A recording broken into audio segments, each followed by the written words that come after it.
Assalamualaikum warahmatullahi wabarakatuh. Halo teman-teman, jumpa lagi di Umpama Kicau, channel yang konsisten membahas murai batu dan informasi tentang dunia burung.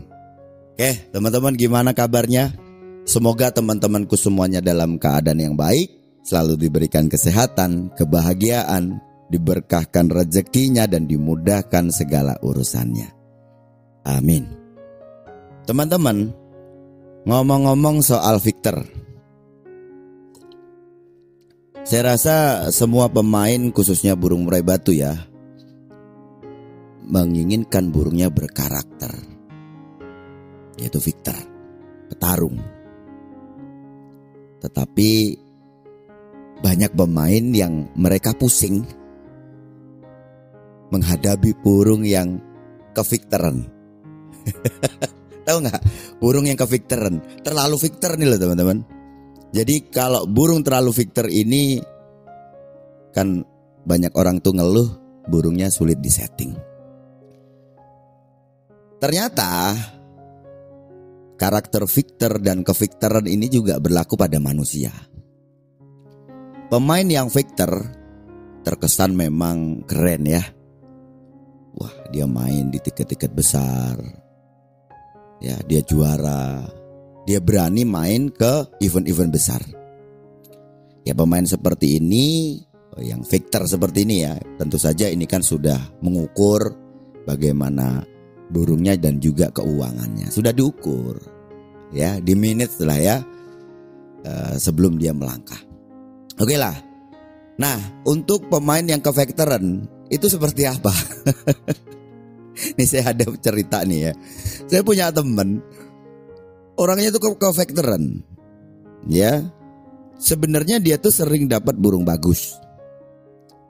Hanya saja ya, burung nih seharusnya dilombakan seminggu sekali lah. Dia ini enggak, seminggu 2 kali. Bahkan itu ya kalau waktu latihan kan, di sini juga itu ada latihan teman-teman. Nge-track burung lah. Burung yang sudah jelas, sudah nampil di lapangan dan sudah juara, itu juga dilatih. Jadi kalau dihitung ya, kadang-kadang itu seminggu bisa 5 kali. Nah, ini pemain ke-Victoran. Sebut aja namanya Suhu. Ya, teman saya ini namanya Suhu. Dia dipanggil Suhu ya seperti itu ya. Dia selalu punya alasan kenapa burung itu di track, kenapa burung itu dilombakan. Sebenarnya burung itu tidak ada masalah. Ya, alasan dia yang jelas pokoknya ya dia membela dirinya lah, membela ya, keinginannya itu yang pokoknya aku seneng. It's okay lah, yang namanya orang itu kan punya kesenangannya masing-masing. Ya, seperti mana yang saya katakan kemarin bahwa untuk menyenangkan hati ini, hobi ini kan kesenangan. Maksud dan tujuannya untuk menyenangkan hati gitu ya. Ya asal dia senang lah pokoknya ya. Wong dia senangnya seperti itu. Ya is okay lah ya. Jadi kita juga gak bisa kan ya menyalahkan orang ya. Tetapi memang sebagai teman, ya pengennya kan ngasih sesuatu yang baik ya. Wong burung itu jelas burung bagus loh. Burung sudah jelas lapangan, sudah enak. Kalau digeber seperti itu kan pasti masalah. Yang namanya temen juga kasih masukan kan. Kadang-kadang juga gregetan gitu loh. Tapi ya gak apa-apa ya. Kira-kira di tempat teman-teman ada enggak ya orang-orang seperti ini? Atau kamu punya temen gak? Ya seperti mana temanku ini, orang yang ke-Victoran. Is okay lah. Teman-teman, di video kali ini saya pengen membahas tentang gimana sih caranya supaya burung itu tetap volumenya bagus ya, atau menjaga kualitas volume pada burung murai batu. Banyak sekali pertanyaan dari teman-teman yang mengatakan burungnya suaranya lirih, suaranya parau, kurang lantang, kurang nendang, nggak kering lah, pokoknya macam-macam lah. Yang intinya mereka ini ngeluh soal volume di burungnya.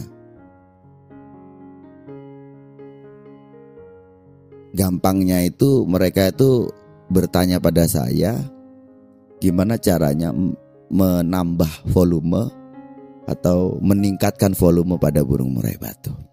Oke teman-teman, jadi yang kita sedang bahas ini adalah burung yang bermasalah ya. Bukan burung yang normal seperti mana burung pastol yang belum pecah suaranya. Itu beda cerita kalau itu. Itu kan nunggu pertumbuhan saja. Sekarang kita lebih ke bicara untuk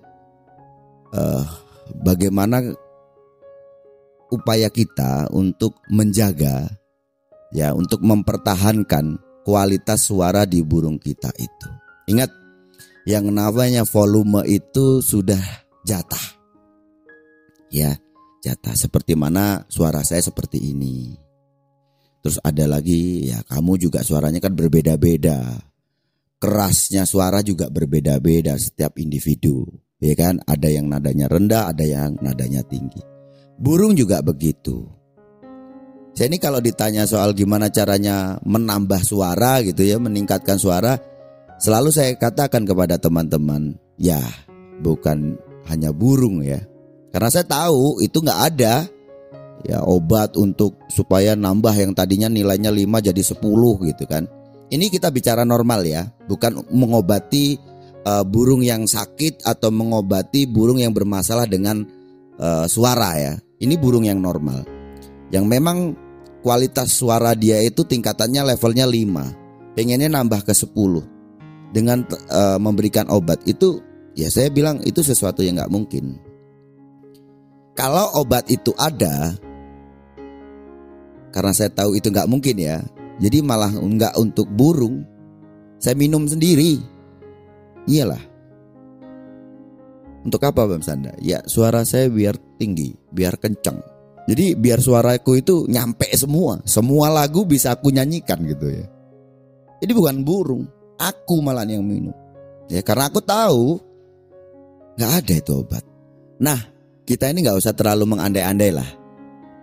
Sekarang itu yang terpenting sebenarnya teman-teman, ini ya saya sarankan kepada teman-temanku semuanya, karena saya melihat ini cukup banyak yang sudah mulai meninggalkan hal ini. Ya, ini sebenarnya pelajaran anak kecil, pelajaran yang sangat mendasar gitu ya.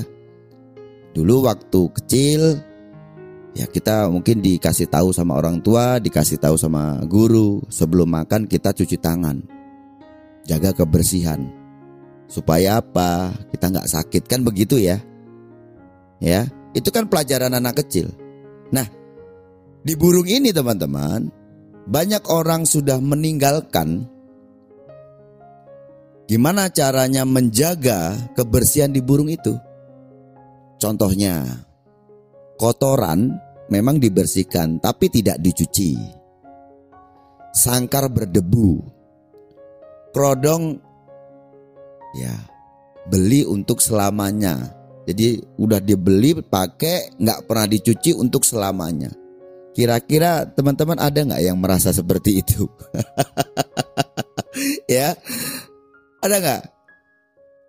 Kerodong beli baru, dipakaikan ke burung, dipakai terus, nggak pernah dicuci selamanya. Nah teman-teman, ini banyak sekali yang meninggalkan hal-hal ini. Dan ini sudah satu kepastian di mana teman-teman meninggalkan hal yang dasar ini tadi. Inilah yang jadi penyebab turunnya kualitas suara di burung murai batu yang kita rawat. Kualitas volume itu pasti turun. Iya dong, jelas ya. Bakteri. Wong burung itu kan sakit kan biasanya kan kena bakteri. Kalau kita nggak jaga kebersihan jelas. Debu. Kerodong itu, udah deh kamu nggak usah ngomong kerodong. Kamu di meja nggak kamu bersihkan beberapa minggu, nanti tuh debu tuh nempel tuh di meja. Logikanya begitu. Nah di kerodong itu memang kita mungkin nggak lihat mata kita, tapi itu numpuk itu. Coba deh kalau nggak percaya nanti kerodongmu kamu rendam pakai air rinso. Warnanya itu coklat menghitam tuh nanti ya. Kalau nggak pernah dicuci pasti itu warnanya pasti akan seperti itu. Artinya apa? Itu numpuk debu, numpuk penyakit.